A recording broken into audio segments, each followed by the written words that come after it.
I would be remiss if you and I didn't have the conversation about the Ontario government in hitting their pause button, labeled a bunch of sports and leagues around the province elite. One of the leagues they didn't name among the group was the OUA and the OCAA. So what they did was say that high school basketball at the prep level, which I am not tripping on because they are all very good players looking for scholarships down south, and I understand that. But what they did say was high school basketball was elite, but college and university basketball was not elite. Can you make any sense of what is going on here with this story about the OUA attempting to prove that it's elite? My grandmother once told me, you can't make sense out of nonsense. And this entire thing is an debacle, and it's nonsense. And, you know, one of the mentions that I saw, because myself, yourself, many people were upset about this was, well, you know, this is about profit.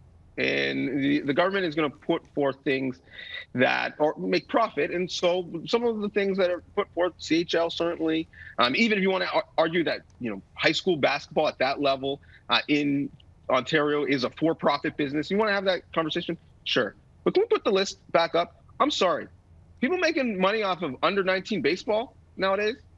Is women's under 18 lacrosse, I'm assuming that's field lacrosse, not box lacrosse, is that a moneymaker? So this list to me means these are people who have connections to the decision makers, and thus we're just going to make up a list to keep our friends happy. Because how the majority of these leagues, including, by the way, the CHL, have players playing in the OUA after they play in these leagues, and they're elite and the OUA is not elite, that makes no sense.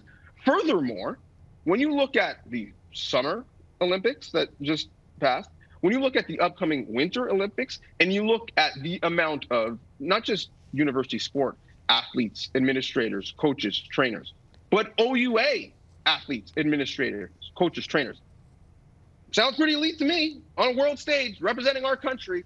So like many things with this current phase, with the entire pandemic, with the handling of it in this province and quite frankly, in some cases around the country, there is no sense, there is no logic. Things are being done to make some people happy. And ultimately, if we're talking about the OUA, a group that has followed all of the protocol, got through their fall season without incident and handed out championships, and has said at every turn, we're about sports. We like clear rules and defined understanding, and then we'll be evaluated, just like the athletes on the field. Let us know what we need to do, and we will reach that level. Never got that information. Here we are with a bunch of student athletes sitting at home, not only from school and online school, but also their escape in terms of being able to be an athlete. That's taken away from them. They can't even train, never mind play.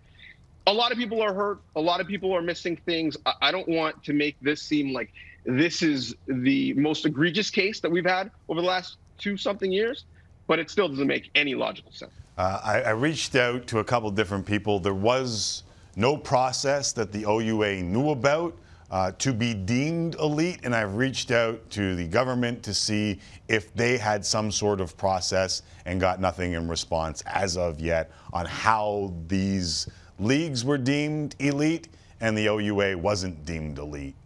But here we are, and I think all the OUA wants is to be able to train. Like, I don't even think they're asking to play games. I think they want to be able to train in preparation for their season resuming, which is what's happening in Quebec right now. Everyone's on pause, and they're able to return a little bit earlier as of right now. It's just, to me, it's always about the hypocrisy, right? Like, if you're just clear and upfront with how things take place, then less people will be pissed off.